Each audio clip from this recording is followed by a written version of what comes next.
नमस्कार, स्वागत है आपका नेशनल खबर के खास हेल्थ बेस्ड प्रोग्राम में। मैं हूं आपके साथ प्रज्ञा झा। आज हम बात करने वाले हैं डाइजेस्टिव ट्रैक्ट कैंसर के बारे में, जिसे हम हिंदी में पाचन तंत्र कैंसर भी कहते हैं। इसी चीज को जानने के लिए आज हमारे साथ cancer specialist doctor Piyush Gupta जुड़ चुके हैं। तो सबसे पहले सर आपसे सबसे पहले तो आपका स्वागत करना चाहती हूँ। और सबसे पहला सवाल यही है कि ये कैंसर होता क्या है?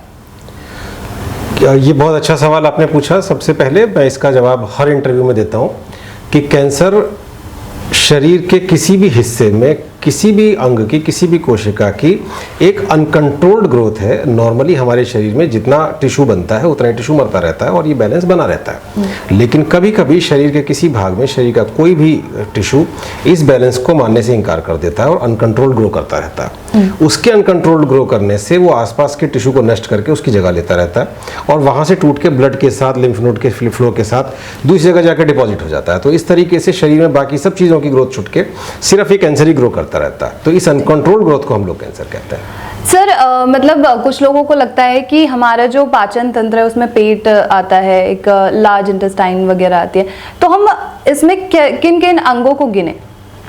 देखिए, पाचन तंत्र के अंदर हमारे नॉर्मली जो हम लोग मानते हैं फूड पाइप से लेके हमारे एनस तक, यानी कि आहार नली से लेके गुदा तक पूरा का पूरा डाइजेस्टिव ट्रैक्ट है। इसमें फूड पाइप है, स्टमक जो आपने कहा खाने की थैली है, छोटी आंत है, बड़ी आंत है। इसके अलावा जो एंजाइम बनाने वाले पार्ट हैं जैसे कि लिवर है, पैंक्रियाज है, ये भी पाचन तंत्र का हिस्सा माने जाते हैं और इनमें से होने वाला कोई भी कैंसर जो होता है वो पाचन तंत्र का ही भाग है, पाचन तंत्र का ही कैंसर माना जाता है। तो सर आपने इतने जो गिनवाए अंग पाचन तंत्र के, तो इन सभी में एक जैसा कैंसर ही होता है? देखिए, जब अलग अलग अंग हैं तो ये बात भी जाहिर है कि कैंसर भी अलग अलग तरीके के होंगे और वैसे भी शरीर के किसी एक भाग में भी कई तरीके के कैंसर आ सकते हैं। तो फूड पाइप का कैंसर अलग तरीके का है, लिवर का कैंसर उससे बिल्कुल अलग है, पैंक्रियाज का कैंसर अलग है। कुछ ऐसे कैंसर हैं शरीर के किसी भाग में भी हो सकते हैं, तो वो इनमें ग्रो करना शुरू कर देते हैं, बढ़ना शुरू कर देते हैं। इसके अलावा लिवर में खास तौर पे काफ़ी बार शरीर के दूसरे हिस्सों से भी कैंसर आ जाते हैं, जैसे किसी में लंग में कैंसर है या लेडीज में ब्रेस्ट कैंसर होता है या किसी के इंटेस्टाइन में कैंसर है, तो ये कैंसर भी फैलकर लिवर में आ जाते हैं। तो अलग अलग शरीर के भाग हैं। बेशक हम इसे एक डाइजेस्टिव ट्रैक्ट मानते हैं, एक हम इसको पाचन तंत्र मानते हैं, पर वास्तव में ये बहुत सारे अंगों का समूह है और जब इतने सारे अंगों का समूह है तो कैंसर भी सबके अलग अलग तरीके के हैं। तो इतने अंग हैं, इतने तरीके के कैंसर होते हैं, तो सभी का कारण कोई एक है या अलग अलग तरीके के कारण? अलग अलग कारण है, बहुत सारे कारण है। जैसे हमारा फूड पाइप का कैंसर है, ये हमारा पेट में खाने की थैली का कैंसर है, स्टमक का कैंसर है। ये कैंसर्स टोबैको रिलेटेड कैंसर्स हैं जो कि उन लोगों में होते हैं जो तंबाकू का सेवन करते हैं, खासतौर पे जो लोग स्मोकर्स होते हैं। इसके अलावा जो लिवर का कैंसर है वो लिवर के अंदर सिरोसिस नाम की एक बीमारी होती है जो लिवर खराब होने पे होती है और ये उन लोगों में होती है जो या तो बहुत शराब पीते हैं या फिर जिनको हेपेटाइटिस बी या हेपेटाइटिस सी का इन्फेक्शन हुआ होता है। इसके अलावा बहुत सारे कैंसर ऐसे हैं जो कि जैसे मैंने कहा शरीर के किसी भी हिस्से में हो जाते हैं, जैसे कि लिम्फोमा है जो डाइजेस्टिव ट्रैक्ट में आ सकता है। जो हमारी बड़ी आंत है उसका कैंसर उन लोगों में ज़्यादा होता है जिन लोगों के खाने में फाइबर की मात्रा कम रहती है, जो ज़्यादा मांसाहार करते हैं। तो इसके लिए अलग अलग कैंसर्स हैं, अलग अलग कारण हैं, लेकिन हाँ क्योंकि सारे अंग एक दूसरे से जुड़े हुए हैं तो इसलिए इनका प्रभाव लगभग मिलता जुलता सा होता है कि कुल मिलाकर डाइजेस्टिव सिस्टम को ये लोग खराब कर देते हैं, बिगाड़ देते हैं।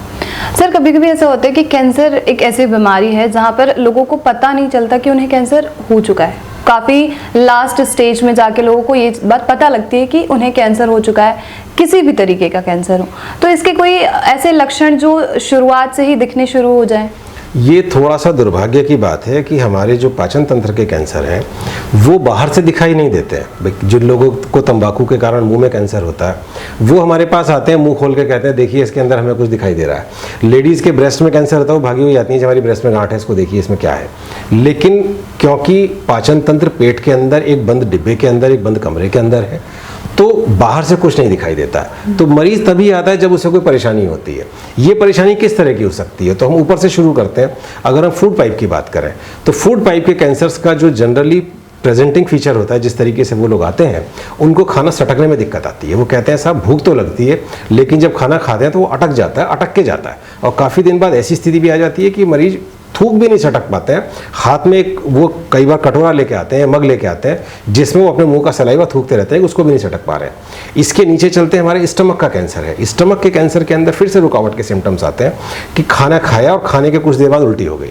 मरीज कहते हैं जी जब तक हम उल्टी नहीं कर देते हैं तब तक हमें चैन नहीं आता, कुछ भी डाइजेस्ट नहीं हो रहा है। इसके अलावा स्टमक के कैंसर्स की खास बात ये होती है कि वहाँ से कई बार ब्लीडिंग होता है, क्योंकि स्टमक हमारा एक ऐसा शरीर का हिस्सा है जिसकी ब्लड सप्लाई बहुत ज़्यादा है। तो वहाँ से ब्लीडिंग होता है तो वो ब्लड हमारा धीरे धीरे स्टूल के साथ, लैट्रिन के साथ पास होता रहता है और मरीज को पता ही नहीं चलता वो कैसे आते हैं कि जी किसी तरीके से हीमोग्लोबिन ड्रॉप कर गया, हीमोग्लोबिन कम हो गया, खून की कमी हो गई।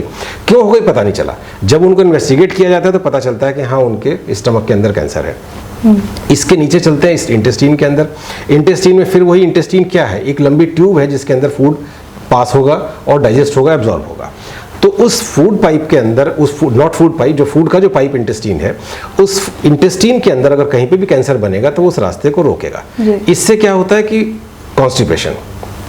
कॉन्स्टिपेशन के साथ में फिर वही समस्या वोमिटिंग्स वाली, पेट फूलने की समस्या। बड़ी आंत के जो कैंसर्स होते हैं वो काफ़ी बार मल के साथ में ब्लड की तरह प्रेजेंट करते हैं कि साहब जब सुबह को मोशन होता है तो उस टाइम पे ब्लड आता है। रेक्टम के कैंसर तो इसी तरीके से प्रेजेंट करते हैं। बिल्कुल नीचे जो गुदा के, जो एनल कैनाल के कैंसर्स होते हैं, उनके अंदर ये समस्या आती है कि साहब जब मरीज स्टूल पास करता है तो पेन होता है। तो ये सारे के सारे लक्षण हमारे जहाँ जिस जगह कैंसर है उसके हिसाब से आते हैं। लिवर के अंदर जो कैंसर्स होते हैं, लिवर के कैंसर्स के अंदर ज़्यादातर जो आता है वो उनको पेट में गांठ पता लगती है, वो कहते हैं हमारे पेट में गांठ है। काफ़ी बार जब लिवर ज़्यादा खराब हो चुका होता है तो जॉन्डिस लेके आते हैं कि साहब जॉन्डिस है। पैंक्रियाज हमारे पेट में होता है जो सारे एंजाइम बनाता है, पैंक्रियाज में अगर कैंसर होता है तो जनरली जॉन्डिस करके प्रेजेंट करता है। और वो जॉन्डिस जो पैंक्रियाज के कैंसर्स में होता है उसको हम लोग ऑब्स्ट्रक्टिव जॉन्डिस कहते हैं, जो पित्त के रास्ते में रुकावट आने के कारण होता है। उसमें मरीजों को खुजली होती है काफ़ी, तो कभी कभी वो कहते हैं खुजली पहले आती है, जॉन्डिस बाद में पता चलता है। तो इसलिए बहुत सारे लक्षण हैं, लेकिन तब भी इतना है कि हाँ अगर खाने में किसी भी तरीके की समस्या है, खाना पचाने में, खासतौर पर कॉन्स्टिपेशन, वोमिटिंग या किसी भी तरीके से ब्लड आना, मैंने ये बात पहले भी कही है, ब्लीडिंग कभी भी नॉर्मल नहीं होता है। लोग कहते हैं कि साहब हमने ज़्यादा मसाले वाला खा लिया था इसलिए उल्टी में खून आ गया, ऐसा नहीं होता है। तो अगर कहीं भी कोई भी नॉर्मल ब्लीडिंग है तो प्लीज़ डॉक्टर को कंसीडर करें, उसको लाइटली ना लें। ये हो सकता है खतरनाक कारण ना हो, लेकिन ऐसा नहीं हो कि कोई खतरनाक बीमारी है और वो बीमारी हम इसलिए ना पकड़ पाएँ कि उस पर ध्यान नहीं दिया गया। तो मतलब जब इन लक्षणों का हमें इतनी जल्दी पता ही नहीं लगता तो हम इस चीज़ की पुष्टि कैसे कर सकते हैं? देखिए, किसी भी कैंसर की पुष्टि जो होती है वो उसकी बायोप्सी से होती है। बायोप्सी या साइटोलॉजी, तो जितने भी हमारे डाइजेस्टिव ट्रैक्ट के जो ट्यूबुलर ऑर्गन्स हैं, जैसे फूड पाइप है, इंटेस्टीन है, इनकी जो बायोप्सी होती है, स्टमक की बायोप्सी होती है, वो एंडोस्कोपी के थ्रू, दूरबीन के थ्रू होती है कि दूरबीन के रास्ते अंदर देखा जाता है और जो हमें जख्म दिखाई दे रहा है या ग्रोथ दिखाई दे रही है उस ग्रोथ से बायोप्सी ले ली जाती है। लेकिन कुछ हिस्से ऐसे होते हैं जैसे कि लिवर है, जिनके अंदर इस तरीके से बायोप्सी ले पाना पॉसिबल नहीं है, तो उनके अंदर सीटी स्कैन के थ्रू बायोप्सी की जाती है। पैंक्रियाज के अंदर भी सीटी स्कैन के थ्रू साइटोलॉजी की जाती है। अब आजकल एक नई तकनीक पिछले 10-12 साल से प्रचलन में है, जिसके अंदर कि जैसे हम पेट पे अल्ट्रासाउंड रख के अल्ट्रासाउंड करते हैं, उस तरीके से जो हमारी एंडोस्कोप होता है, दूरबीन होती है, उस एंडोस्कोप की नोक पे आगे अल्ट्रासाउंड होता है, उसकी गाइडेंस में एफएनएसी ले ली जाती है, उसको एंडोस्कोपिक अल्ट्रासाउंड कहते हैं। जो हमारी बड़ी आंत के कैंसर्स हैं उनकी पुष्टि के लिए फिर कोलोनोस्कोपी का सहारा लिया जाता है। तो किसी भी कैंसर की शरीर के किसी भी भाग में हो, उसकी पुष्टि का एकमात्र तरीका यही है कि किसी ना किसी जरिए से, किसी ना किसी रूट से उसके टिश्यू को किसी ना किसी तरह हमें सैंपल करना होगा। टिश्यू सैंपलिंग के बाद ही हम ये कहते हैं कि कैंसर है, क्योंकि ये जो कैंसर की बीमारी की डायग्नोसिस की घोषणा है, ये एक बहुत बड़ी घोषणा है। ये तभी की जाती है जबकि पैथोलॉजिस्ट को सामने कैंसर के सेल्स दिखाई दे जाएं। सीटी स्कैन, एमआरआई की इमेजिंग सजेस्ट करती है कि कैंसर है, लेकिन कंफर्मेशन जो होता है वो बायोप्सी और साइटोलॉजी से ही होता है। ठीक है, तो इतनी बड़ी प्रॉब्लम है कैंसर जैसी प्रॉब्लम, और लोग इसे सुन के मतलब ऐसे डरते हैं कि कैंसर हो गया तो अब हमारी ज़िंदगी ख़त्म, हम कुछ कर नहीं पाएंगे। तो इसका कोई सटीक इलाज है जो किया जाए तो इंसान पूरी तरीके से ठीक हो सके? सौभाग्य से आज कैंसर का इलाज संभव है। यदि कैंसर को सही समय पर पकड़ लिया जाए तो कैंसर ठीक हो जाता है। मेरे अपने पेशेंट्स हैं जो इंटेस्टाइनल कैंसर्स के हैं, पैंक्रियाज कैंसर्स के हैं, जो 10 साल से भी ज़्यादा समय से इलाज कराने के बाद ठीक है और अपने काम में लगे हैं, अपने बिजनेस को संभाल रहे हैं, अपनी नौकरी संभाल रहे हैं, अपने परिवार को संभाल रहे हैं। शर्त यह है कि पहली बात तो कैंसर सही समय पर पकड़ा जाए। कोई भी अगर परेशानी है तो उसके बढ़ने का इंतज़ार ना किया जाए, उसको समय रहते बता दिया जाए। दूसरी बात यह है कि इसका उपचार सही तरीके से हो। अब अगर हम ये बात करते हैं कि क्या इलाज है, ज़्यादातर जितने पाचन तंत्र के कैंसर हैं उनमें एक दो जगह को छोड़कर ज़्यादातर जगह जो मेन इलाज है वो ऑपरेशन है। ऑपरेशन के पहले कई बार हमें कीमोथेरेपी लगानी पड़ती है, ऑपरेशन के बाद कीमोथेरेपी रेडियोथेरेपी लगानी पड़ती है, लेकिन मेन इलाज ऑपरेशन है। कुछ कैंसर्स ऐसे हैं जिनमें इलाज ऑपरेशन नहीं है, जैसे कि गुदा का कैंसर, रेनल कैनाल का कैंसर है, वो रेडियोथेरेपी से ठीक होता है, उसके साथ साथ कीमोथेरेपी लगती है, उसमें ऑपरेशन नॉर्मल तौर पर नहीं किया जाता। कीमोथेरेपी रेडियोथेरेपी के बाद में अगर कैंसर बच जाए या दुर्भाग्य से किसी को 2-4 साल 5 साल बाद दोबारा से हो जाए तब उसका हम लोग ऑपरेशन करते हैं। इसके अलावा कुछ कैंसर्स ऐसे होते हैं जो लिम्फोमास होते हैं, शरीर में कहीं भी आ सकते हैं। काफ़ी बार लिम्फोमास स्टमक में या रेक्टम में आ जाते हैं, तो उनका इलाज कीमोथेरेपी और रेडियोथेरेपी से होता है। इसके अलावा लगभग सभी कैंसर्स का जो इलाज है, जो क्यूरेटिव इलाज, जो बीमारी को नष्ट करने वाला इलाज है, वो इलाज तो ऑपरेशन ही है। बाकी इसके अलावा यदि बीमारी इलाज की क्योर की हद से आगे चली गई है तब मरीज को रिलीफ देने के लिए कीमोथेरेपी की दवाइयाँ चलती हैं। अदरवाइज क्यूरेटिव इलाज, सटीक इलाज जो आपने शब्द इस्तेमाल किया, सटीक इलाज तो ज़्यादातर कैंसर्स में ऑपरेशन है। जी, तो मतलब ऑपरेशन जैसे जो शब्द है उससे आजकल लोग बहुत डरते हैं, क्योंकि उन्हें लगता है कि क्या पता ऑपरेशन से हमारे शरीर में कोई विकार आ जाए, कोई दिक्कत खड़ी हो जाए, तो करवाना नहीं चाहते। तो इस तरीके के कोई विकार सामने आ सकते हैं? देखिए, कोई भी इलाज है, चाहे ऑपरेशन है चाहे कीमोथेरेपी है, ये तो सत्य है कि इलाज में थोड़ा कष्ट तो होता है। जहाँ तक विकार की बात है, पहली बात तो ऑपरेशन करके पेट में चीरा लगेगा, चीरे का निशान दिखेगा, पर उसको विकार नहीं माना जाता।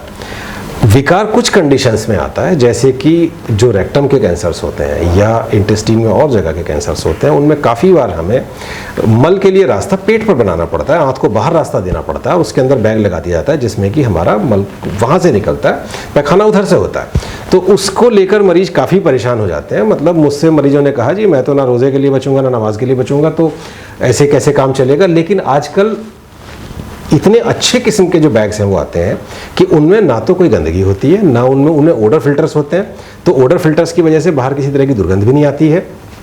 अगर मैं यहाँ बैठा हूँ और अगर मेरे पेट पर वो मल का बैग लगा है तो यकीन मानिए जितने भी लोग मेरे साथ यहाँ बैठे हैं, जो मुझे देख रहे हैं, कोई नहीं भाप सकता है कि मुझे बैग लगा है कि नहीं लगा है। आजकल इतने अच्छे क्वालिटी के बैग आते हैं, और जिस तरह हमारे यहाँ का इंसान 1 या 2 बार दिन भर में शौचालय में जाता है, उसी तरीके से 1 या 2 बार दिन में उस बैग को खाली करना होता है। इसके अलावा काफ़ी बार ये बैग हमारा जो लगता है टेम्परेरी लगता है, कुछ कंडीशन से परमानेंट लगता है, खासतौर पर रेक्टम के काफ़ी कैंसर्स में परमानेंट भी लगाना पड़ता है। लेकिन पहली बात तो ये है कि इसकी संभावना बहुत कम है, और दूसरी बात ये है कि जिनमें लगता है, परमानेंट भी अगर लगता है, तो आजकल इस तरीके के इसके अप्लायंसेज हैं कि जिनके चलते जीवन शैली नॉर्मल मेंटेन की जा सकती है।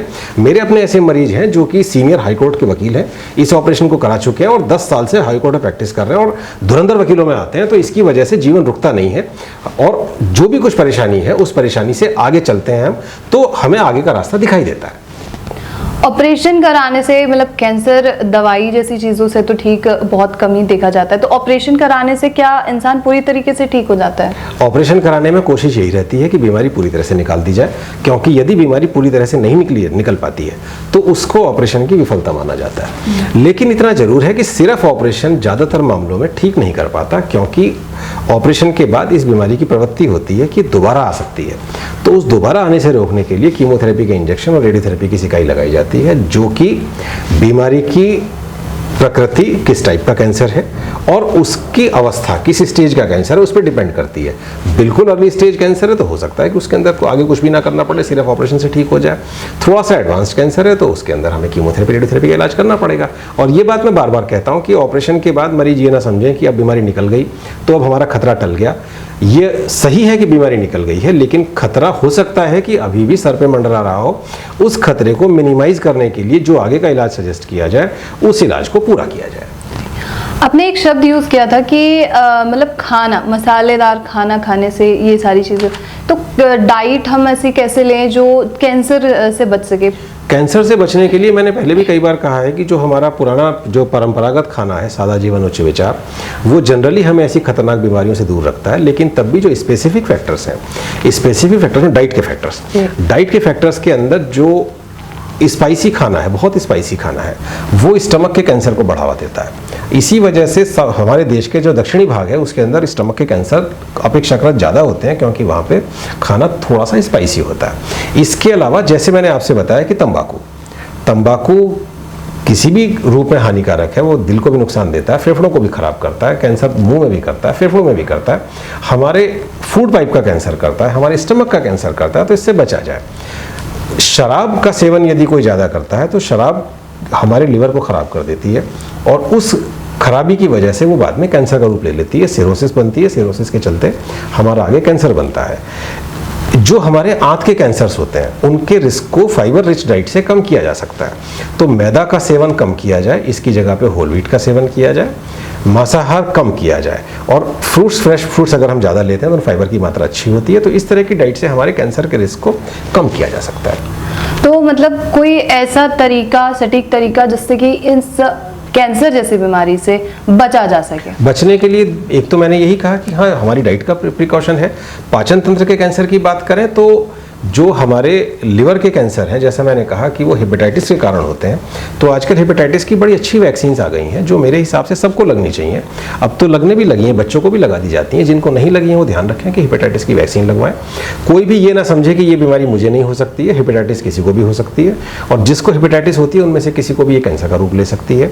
इसके अलावा स्वच्छता का ध्यान रखा जाए क्योंकि इन्फेक्शन के अंदर किसी भी तरीके के बैक्टीरिया, वायरसेस तुरंत पनपते हैं और कुछ कैंसर्स ऐसे हैं जो वायरस से एसोसिएटेड हैं। जैसे कि हमारा जो एनल कैनाल का कैंसर है वो HPV वायरस होता है, ह्यूमन पैपिलोमा वायरस, उससे एसोसिएटेड है। तो यदि स्वच्छता रखी जाएगी, वायरस से हम लोग दूर रहेंगे, अप्रोप्रिएट वैक्सीन्स लगवाएंगे, डाइट का ध्यान रखेंगे, तो हम इस कैंसर के खतरे को मिनिमाइज कर सकते हैं। लेकिन इसके बाद भी कुछ खतरा तो रहता है, बिल्कुल शून्य नहीं किया जा सकता है। इसीलिए हम लोग सबसे कहते हैं कि सावधान रहिए। जब भी किसी को कोई लक्षण आए तुरंत चेकअप कराइए। जरूरी नहीं कि आप कैंसर स्पेशलिस्ट से चेकअप कराएं, आप किसी नॉर्मल डॉक्टर को दिखाएंगे, वो भी कैंसर पकड़ लेता है, लेकिन उपचार जो हो वो एक स्पेशलिस्ट के अंडर में हो, क्योंकि कैंसर की बीमारी में हमें ज़्यादातर दूसरा मौका नहीं मिलता है। तो हमें पहले मौके में ही पूरा फायदा उठाना चाहिए। और जैसा मैंने आपको बताया कि मेरे अपने मरीज हैं जो 10-10, 12-12 साल से इलाज कराने के बाद ठीक है, तो यदि मरीज अपना इलाज अच्छे से कराएंगे तो सब ठीक होंगे, क्यों नहीं ठीक होंगे। तो भगवान पे भरोसा रखें, समय से अपना इलाज कराएं, अपने उसका खान पान का ध्यान रखें, तो जरूर सब लोग स्वस्थ रहेंगे। एक और आखिरी सवाल ये था कि ज़्यादातर अमूमन ये देखा जाता है कि जिस अंग में आपको कैंसर हो गया है उस अंग को काट देना पड़ता है ज़्यादा फैल जाने पे। तो ऐसा मतलब पाचन तंत्र में भी ऐसा कुछ होता है? पाचन तंत्र के अंदर एक अच्छी बात यह है कि पाचन तंत्र के काफ़ी अंगों को हम लोग यदि कुछ भाग उसका निकाल दें तो उसके बिना भी काम चल जाता है। जैसे हम लोग फूड पाइप की बात करते हैं, फूड पाइप के कैंसर में अपर पार्ट, जो फूड पाइप को 3 पार्ट में डिवाइड करते हैं, upper part, middle part, lower part. तो अपर पार्ट में ऑपरेशन जनरली नहीं किया जाता, लेकिन यदि मिडिल और लोअर पार्ट है तो उसके अंदर हम ऑपरेशन करते हैं। तो हम लोग पेट के अंदर जो हमारी खाने की थैली है, स्टमक जो है, वो बड़े आराम से उस फूड पाइप की जगह ले लेता है और हमारा काम लगभग प्राकृतिक तरीके से पहले की तरह चलता रहता है। इसी तरीके से स्टमक का भी कुछ भाग निकाला जा सकता है। हम लोग स्टमक का पहले का आधा भाग या बाद का आधा भाग बीमारी की लोकेशन के हिसाब से निकाल सकते हैं। इंटेस्टीन हमारी काफ़ी लंबी होती है, तो उसका अगर थोड़ा भाग निकाल दिया जाता है तो बचा हुआ भाग हमारा काम चलाता रहता है। इसी तरीके से बड़ी आंत के अंदर भी यदि हम लोग उसका कुछ भाग निकाल देते हैं तो ज़्यादातर मरीजों को उसमें समस्या नहीं आती है। रेक्टम के कैंसर्स में जो मल का रास्ता पेट पर इसलिए बनाना पड़ता है कि वो जहाँ जो हमारा बिल्कुल एनस है उसके अंदर कैंसर अगर पास में आ गया है तो उस हिस्से को निकालना पड़ता है, इसलिए पैसेज देना है। अदरवाइज ज्यादातर जगह पे निकाल के काम चल जाता है। जो हमारा लिवर है, लिवर एक ऐसा शरीर का भाग है जिसके अंदर रिजर्व बहुत होता है। तो यदि हम लिवर का कोई भाग निकाल देते हैं, मैं सबको बताता हूं कि यदि हम लिवर के 6 टुकड़े कर दें और उन 6 टुकड़ों में से 5 को फेंक दें तो व्यक्ति को पता ही नहीं चलेगा कि उसके शरीर में लिवर का सिर्फ 1/6 हिस्सा बचा हुआ है। जितनी लिवर को रिक्वायरमेंट है उससे 6 गुना लिवर की नॉर्मली कैपेसिटी होती है। तो इसके चलते काफी बड़ा भाग निकालने के बाद भी इंसान का जीवन नॉर्मल तरीके से चलता रहता है। धन्यवाद सर, इतनी अच्छी इन्फॉर्मेशन मुझे और हमारे दर्शकों को देने के लिए। धन्यवाद। अगर आपको ये वीडियो पसंद आया हो तो कमेंट करके ज़रूर बताइएगा, और अगर कोई और क्वेरी हो, चाहे इस कैंसर को लेकर या किसी और बीमारी को लेकर, तो उसे कमेंट ज़रूर कीजिएगा। हम आपके सवालों को ज़रूर पूछेंगे सर से। तब तक के लिए देखते रहिए नेशनल खबर।